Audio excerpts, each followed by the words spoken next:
There are 6 things that as a beginner I wish I knew, and it took me literally like 10 years to figure out how to do this. And I want to go through all of these points. The number one thing trick is ultimately not following Google's recommendations. Unfortunately, Google has a lot of things in their UI where they basically trick users.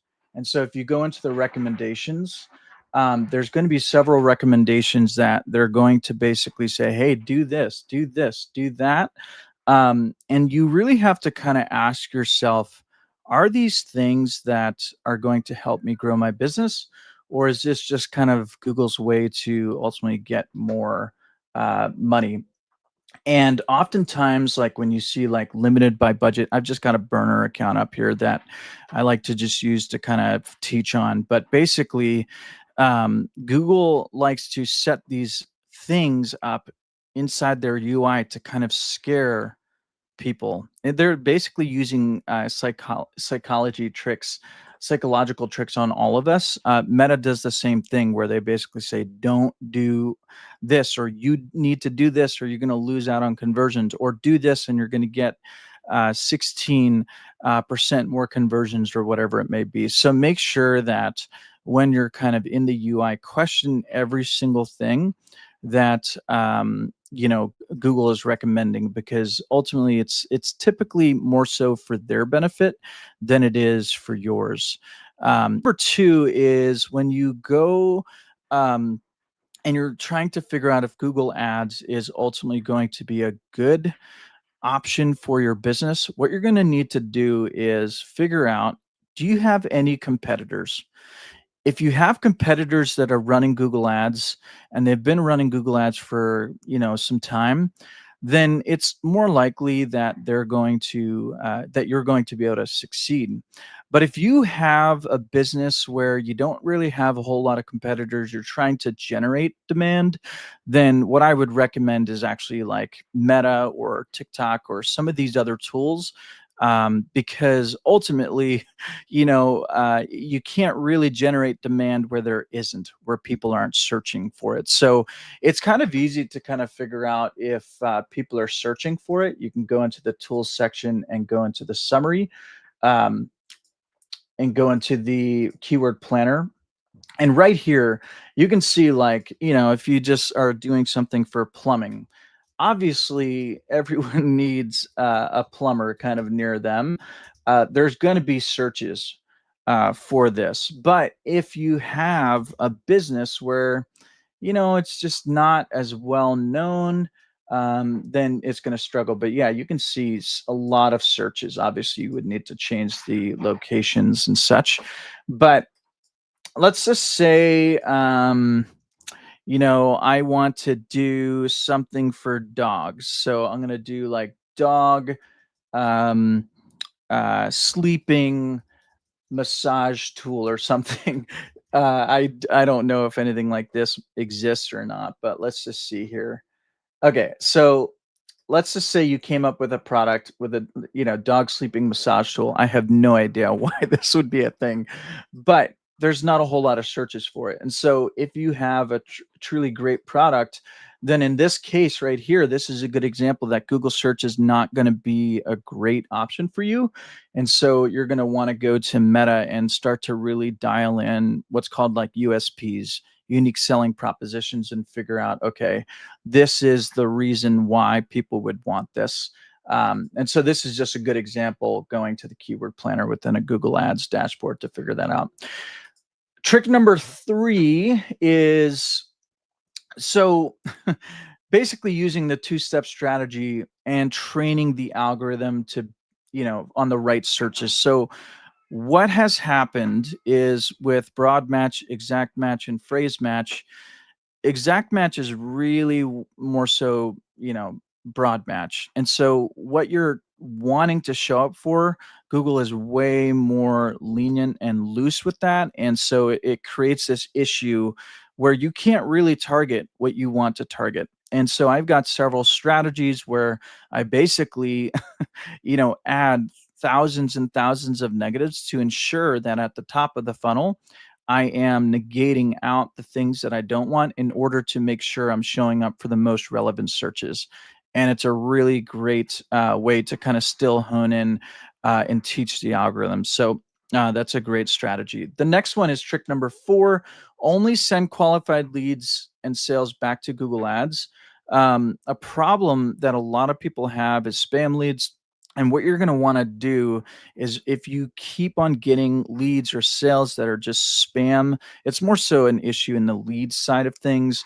Then what you're going to need to do is just make sure that you're only sending the qualified data and sales back to Google Ads. I know it sounds simple and basic, but you really, if you continue to, train Google's algorithm on the spam leads, it will go out and get more. It's basically a dumb machine. Number 5 is only leverage smart bidding if Google understands your customer. And this is kind of a hard concept to understand, but for me, it's really important to understand, what if Google understands the business. If Google doesn't understand the business, it's a real problem, and you really kind of have to train it. If you're just joining live, I just want to invite you to just, drop a comment. Let me know you're here. Let me know where you're coming from, and drop in a question. What questions do you have about marketing, about Google Ads? I'm happy to answer them live here. Okay, so if you want to train Google's algorithm, then you basically need to really focus in on the searches that you want. So there's an example of like a recruiter.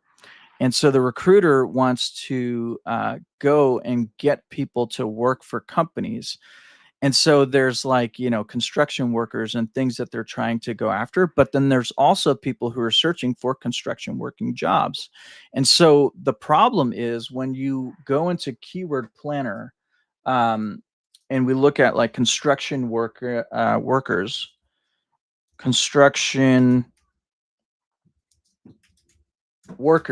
basically companies that are looking for construction workers, you want to negate out construction work near me.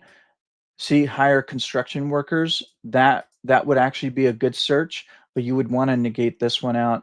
Find construction workers is good. Construction labor. So like things like that. But the problem is, when you just kind of let Google do its thing, it's going to go after the things that have the most volume.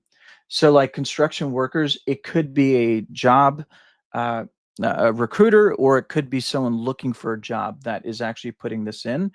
A construction worker, construction work near me, all of the top things with monthly searches, Google understands that way more than it does the more niched things. And so you're going to want to really kind of train the algorithm with those smaller kind of search volumes. So hire construction workers near me, construction workers needed, demolition labor, probably not. But like, that's kind of what I'm talking about when it comes to really training the algorithm and really kind of doing the research beforehand to make sure that that people are ultimately, that Google really understands your business. Trick number 6 is not here. I lost it. Wow, it's not here. And I don't remember what trick number 6 is. So you're out of luck. But oh, you know what? We're going to go into the 5 secrets. If you're just joining, drop a comment. Let me know you're here, and I'd love to see what questions you have about Google Ads. Okay, so secret number 1, and this is stuff that is a little bit more advanced that, again, I really wish I knew. It took me about 10 years to kind of figure out, is if you have a failing campaign, the number 1 thing that you need to do is literally check your conversion tracking. And I know it sounds stupid, but it's like one of the number 1 reasons why campaigns are breaking. So literally, you're just going to want to go in and see, okay, if there's no recent conversions, then trigger that again. and ultimately just try and get Google to understand what your conversion action is that you're basically setting smart bidding out to do. If it's inactive, then that's another reason. I've also seen issues where something breaks on a website, and they make changes to a website, it breaks, and we don't know, and that's when it becomes inactive, and things just kind of get thrown off. And so when you have that situation happen, obviously get that fixed, get that worked on, and then exclude that time period where conversion tracking wasn't working, and that's really going to help. um, Number two is, again, simple, but again, something I wish I knew. You need to exclude your brand from your top of funnel campaigns. Oftentimes, a lot of people don't exclude it, and you're just continuing to try and scale. And what Google is ending up doing is increasing the CPCs higher and higher, and it just becomes a bigger issue. And so you're going to want to just make sure that you exclude your brand from top of funnel campaigns. Secret number 3 is check your repeat rate and make sure that your conversion tracking isn't double counting. This is, again, a fairly advanced thing, but really has helped me. You can do that by going to view all conversions, and then typically if you have double counting happening, it's counting twice, and so you can change that metric here. But just add it in here to repeat rate, save to the column set, and then you can see here, your repeat rate is whatever it is. 1 to 1.3 is typically what you're looking for. And if you have something more than that, then it typically will throw things off. That's also another reason why campaigns die, is because something changed with the tracking. Someone didn't tell you something, and it ends up double firing. Okay, so next, secret number 4 is you have to understand your conversion delay, which is basically the time between the first impression and the conversion.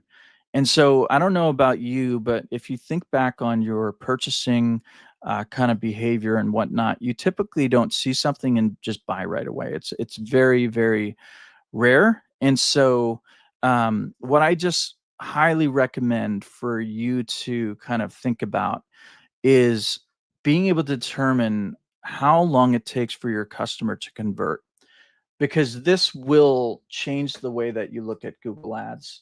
So if you look at basically the uh, the measurement under goals and then attribution, this is a fantastic thing to kind of look through.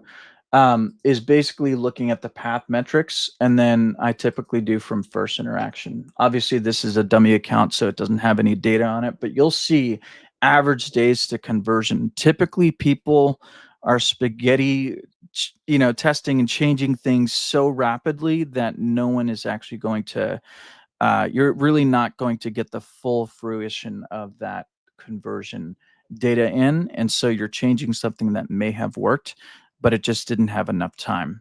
And so that's a really advanced tactic that I recommend you looking at throughout your business accounts. The next one is number 5. Basically, I have a guide on the ultimate guide to basically campaign structure and bidding. Now, most people don't understand when to use which bidding strategy, and it's just really confusing. So they're just flipping through different things. Um, hey, Clement, welcome. I'm having a good day. Feel free to drop it in a comment. Let me know you're here, and let me know what questions you have.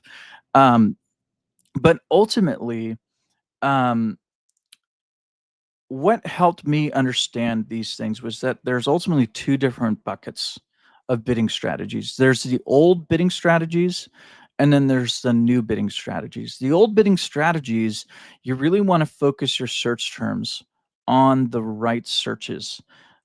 It's basically taking people out of the algorithm and just what you're targeting from a keyword and search term standpoint. Hey, Monica, thanks for joining.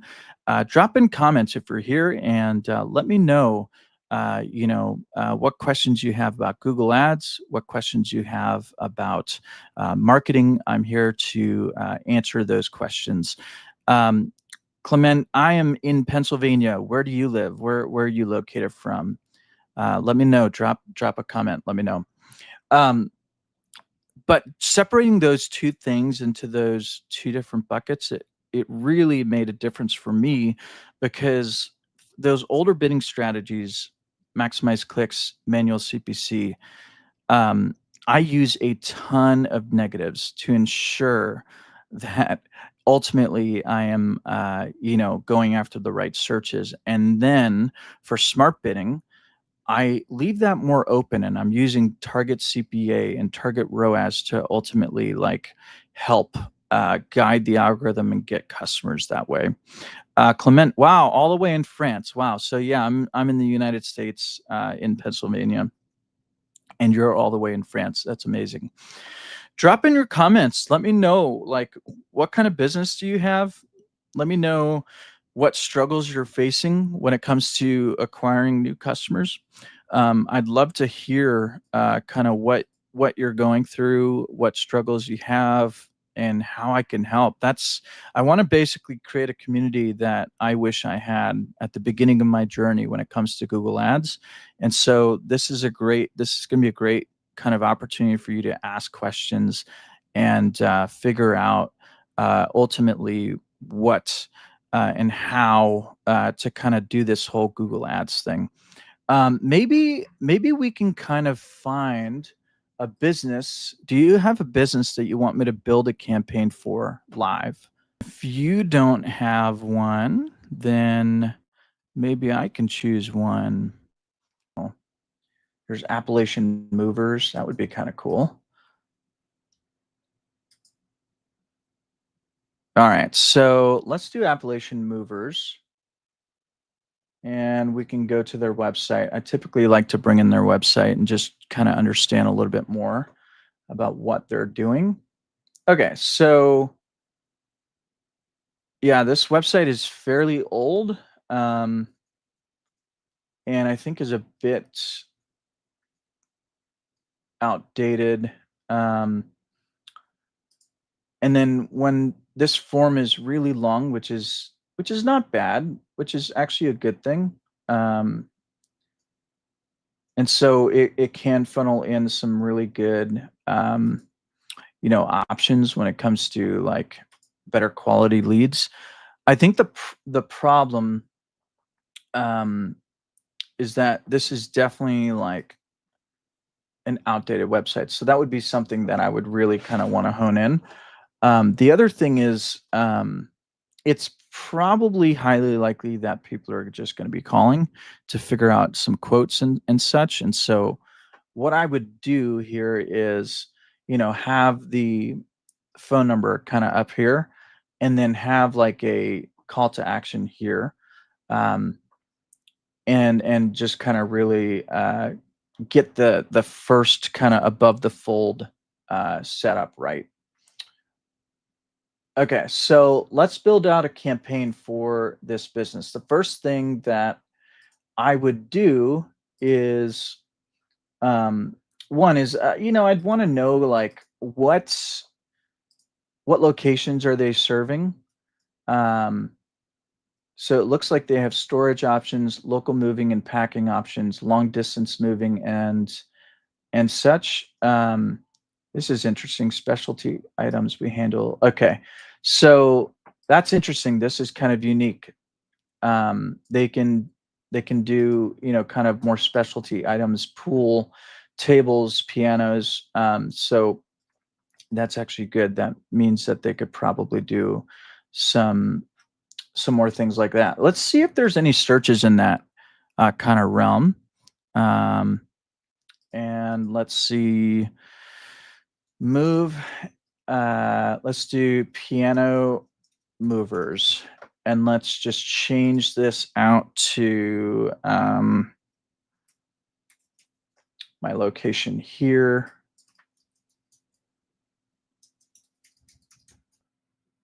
And we'll include this, and we'll take out this, and let's just see kind of like what comes up here.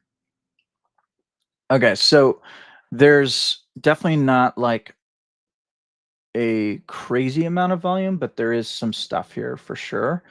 Um, piano movers near me, piano removal, piano moving cost, piano moving company near me. See, this is strong. This is good. Professional piano movers, long distance piano movers. So these are definitely great searches. And there's definitely a decent amount of volume here. I don't know if they're cheap. If this company is on the cheaper end, but so we'd have to kind of think about that one. And then the professional piano movers near me is good.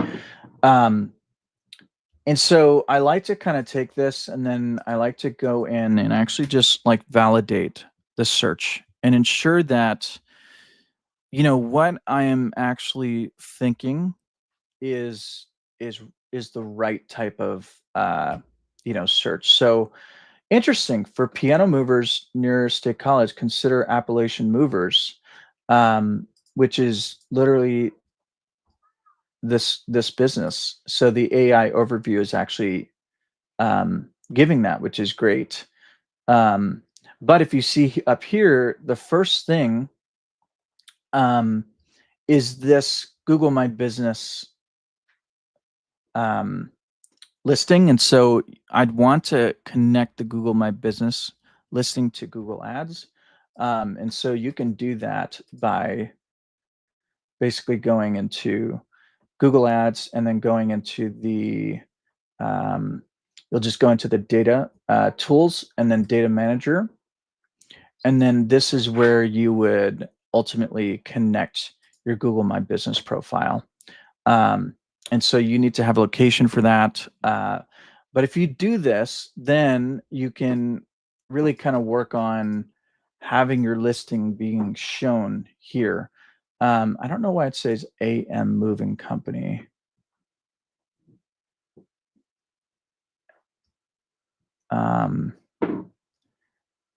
I wonder who this is. AM Moving Company.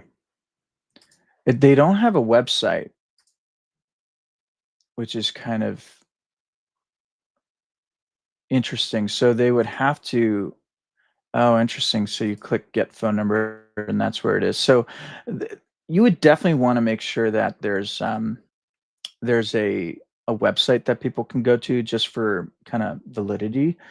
And it looks like Appalachian is not something that's on here. So that would be one thing that you can do to basically help a local business is basically get a Google My Business profile up, and they'll get stuff. They'll get inquiries just through getting their Google My Business up. Now, another kind of thing to consider is what are the things that we might not want to show up for? Are the things that we're going to want to kind of look at. So maybe cheap piano movers, depending on kind of what the pricing is. And then, I mean, all of this is actually fairly good. We don't see a whole lot of data when it comes to the CPCs. So it'll be interesting to see what the CPCs end up being. And then you have Easy Pro Move, some basically like competitors. And I think it's okay to leave those in because you can get some quick wins with that. But yeah, let's just let's do this. We're basically going to take these, we're going to copy these. We're going to go and create a campaign. And so you'll want to do search, of course, and then connect your Google My Business to that. Do either sales or leads. I'm just going to choose engagements, but for in the future, what you're going to want to do is, have like CallRail. CallRail's a great tool to, kind of record those calls. And then I believe they've got Jotform on here. Yeah, this is Jotform. And so you can basically use that as a conversion event and get that connected up. Hit continue, and then you'll just want to do search, I think, to start. And then we'll just do website visits. We'll just add in the website. And then we will, I typically like to do top of funnel and then search campaign. And then I'm going to do piano moving. And I'm going to do exact match. And I'll kind of go through that here in a second. I like to kind of have the year, the date on here. Hit continue. We'll do start new. And so there's two kind of different things that we can do. If you don't have conversion tracking set up, then you have to go for clicks. Because if you don't have something to optimize towards, conversions really just, Google's not going to know what to do. Don't worry about bid for new customers, set a maximum cost per click bid limit. We don't need to do that right now. Basically, Google's kind of just, they're not giving us the options for the bidding strategies right here. They'll give that to us after we kind of publish this. We'll want to do Google Search Partners and Google Display off, and then we'll do United States. We'll do presence in. It might be okay to do presence or interest in for a moving company like this. So just kind of be aware of that. But you'll just need to test both. I've tested both, and kind of for local businesses, like moving companies like this, and it can work either or. Don't worry about the European political ads. No, and I don't plan. And then I like to add in audience segments just to basically have an observation. Hello, Quinn. Thanks for joining. I'm answering any questions live if you have any, but right now I'm just kind of building out a campaign for a business called Appalachian Movers. So drop in a comment. Let me know if you have any questions about Google Ads, and I'm happy to answer them. So in market, moving and relocation, and then we'll do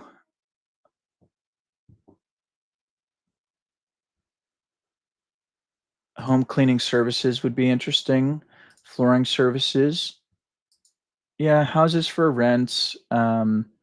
We're not going to do commercial. And then homeowners, rentals, large employers, and just kind of just seeing,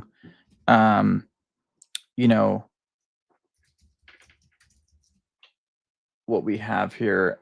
So I'm just kind of seeing if there's anything else. Car rental, because when you travel, trips to North America, business travelers. We'll kind of look at the demographics here in a minute and whatnot, but make sure that you have it on observation. Targeting is just not, you're going to restrict, so that basically Google has to believe that that search, the person doing that search, is within that in-market audience or whatever you set, which really restricts it. Optimize for best performing ads is okay. And all of this is good. If you're doing maximize clicks, then doing basically all days and just kind of setting it up so that you don't have your campaigns running really early in the, really late at night and early in the mornings. You'll just kind of waste clicks that way. And then setting up the campaign URL options, and then going forth. Now, AI Max for search campaigns. This is kind of a huge thing right now. I would set this as off unless you were doing a brand campaign. And so don't optimize your campaigns with AI Max. It's basically Google's big experiment right now. um, and so just hit next. And Google is basically, this is a good indication of whether Google understands the business. And then you can add in different ad groups and such. And so you can see what they're doing, but typically I don't hit generate, but sometimes it's good to kind of just see what you have here. So yeah, like stress-free moves. So looking at the psychology of what someone is going through when they're moving is really kind of interesting. So stress-free moves is actually a very interesting thing to kind of think about, and it's actually bringing in some searches and such, which is kind of interesting. I would probably rewrite all of this, um, or at least for the most part, and then we would want to change these all um, to exact match, which we could do in bulk after our setup, or you can basically do this um, and just kind of add in those brackets. I like to start with exact and really kind of go out from there, and then choosing maximize clicks, and then moving over to basically negating out search terms and going over to manual CPC. Um, okay, so great. So we have all of this. We're just going to hit save, and typically I'd write this. I would do research, and most people, 80% of people who are basically running a search ad or going to, Google to find a solution to their problem are basically clicking on something within 5, 10 seconds. Actually, it's 5 seconds. So you want to make sure that your headlines and descriptions are shorter, and really kind of grab the person's attention. Um, okay, so I've got $60 there. Obviously, I have to confirm my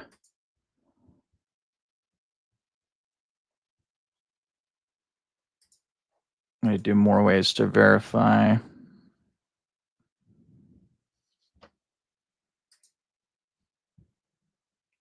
And then here we go. All right. Next. All right, great. So now it'll basically publish, but we're going to go in and change the bidding strategy here. And typically, I would go back and go ahead and rewrite all of the descriptions and the headlines, and really kind of look at the psychology of the person who is basically conducting those searches. So sometimes this can take quite a bit of time. Let me know if you're on. Let me know if you have any questions. I'm happy to answer them. Basically, the goal of this is for I'd love to just provide a community to people who are just trying to get their answers about Google Ads, and ultimately be able to get more revenue for their business. Google Ads is actually fairly difficult now because of the different things that Google decides to do, which is basically making people struggle with smart bidding and such. All right, this is taking a really long time to. Okay, so now we can go ahead. So it's actually already chosen maximize clicks. You can see here. Um, we'll go to review. We'll hit publish campaign, and then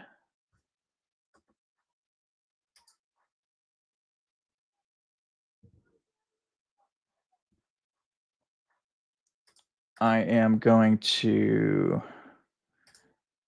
hit pause. And we'll just go into the campaign settings. And I like to just triple check everything to make sure that it's right. And so um, Yep, all of this is good. You'll want to have your conversion goals actually set up. Maximize clicks. Um, and so I like to click or select your bid strategy. Um, select select your bid strategy directly, not recommended. So like Google, because Google knows that people don't understand maximize clicks, manual CPC, maximize conversions, target CPA, they basically have these different options to kind of make it easier. But I like to have complete control over the specific bidding strategy that I like to use. Now, maximize clicks is technically within the automated bidding strategies, but it's technically an older bidding strategy from the sense of it's not really thinking about the user behind the search. Maximize conversions to value, target CPA, target ROAS. Those are the bidding strategies that are really focused in on the user behind the search. And so I would just do maximize clicks. It'll start up really high and then it'll go down, and then hit save, and then new custom. This doesn't work, even though Google says it does. It doesn't. I've tested it several times. Um, and then you'll want to make sure you have your location options set, obviously for local business, their locations, and kind of test presence or interest in for like moving companies, people who are interested in this area or moving to this area. You'll really kind of want to think about whether or not presence or interest in would be a good option. But yeah, everything else is good. And the only other thing is rewriting those ads, headlines, and descriptions, and then adding the Google My Business profile is the last thing. Anyway, thanks for joining me today. I'm gonna do more of this because I want to answer your questions. I want to help you succeed with Google Ads, and I want to create the place where I would have absolutely appreciated if I had it in order to actually succeed on Google Ads. So just drop a comment, let me know, send me a message, and I'd be happy to kind of talk about what you are interested in, what questions you have, and thanks for joining in today.